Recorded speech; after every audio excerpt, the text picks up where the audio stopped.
Hi everybody, Bobby Pratt with the Great Lakes Surf Rescue Project. May is National Water Safety Month, and it is May the 4th. May the 4th be with you. So today we're going to talk about the timeline of drowning. Earlier we have talked about the scope of drowning. It's the leading cause of accidental death in kids 1 to 4. It's the second leading cause of accidental death in children under 15. And nationwide, it's the third leading cause of preventable death.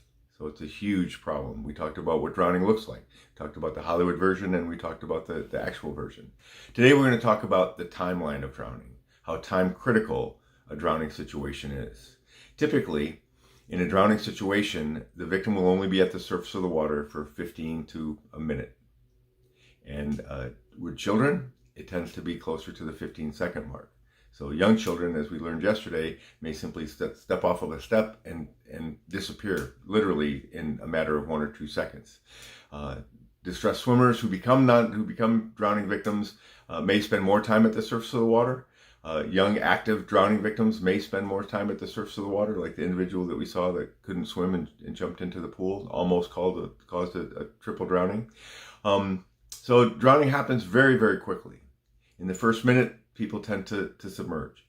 In the next minute, people start to lose consciousness. And this is a gradual thing, just like it is on land. And within 2 or 3 minutes, most people are unconscious. If we can begin resuscitation on people within that first 2 minutes, we have a 94% chance of survival. That's extremely good.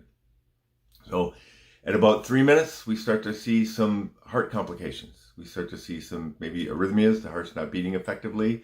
It's not pumping the oxygen to the brain that is so vital to surviving a drowning situation.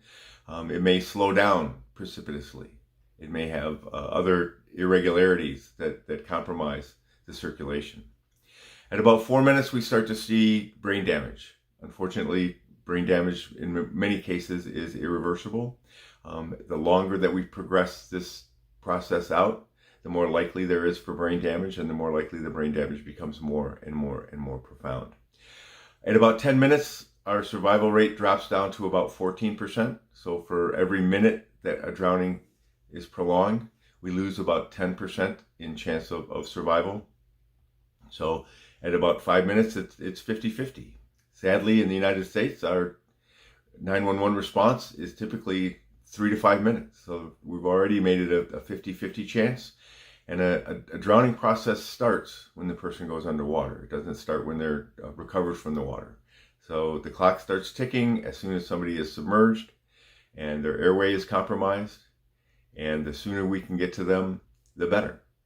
I believe it was my friend Justin Semsprott, Dr. Semsprott, ER physician who's a world expert on drowning resuscitation.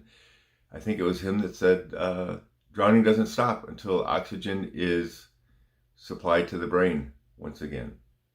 So it becomes very, very time critical. And if we're relying on 911 response alone, it's sadly probably going to be too late. So we need to have everybody pulling together, everybody understanding what drowning CPR is. We'll talk about that tomorrow.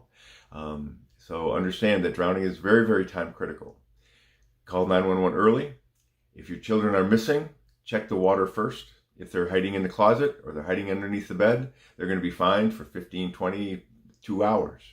If they're in the water, the clock is ticking and you have only a couple of minutes, only a scant couple of minutes in order to effectively resuscitate. So have a great day, and we'll see you tomorrow. We'll be talking about drowning CPR. I hope you'll join us. Thank you.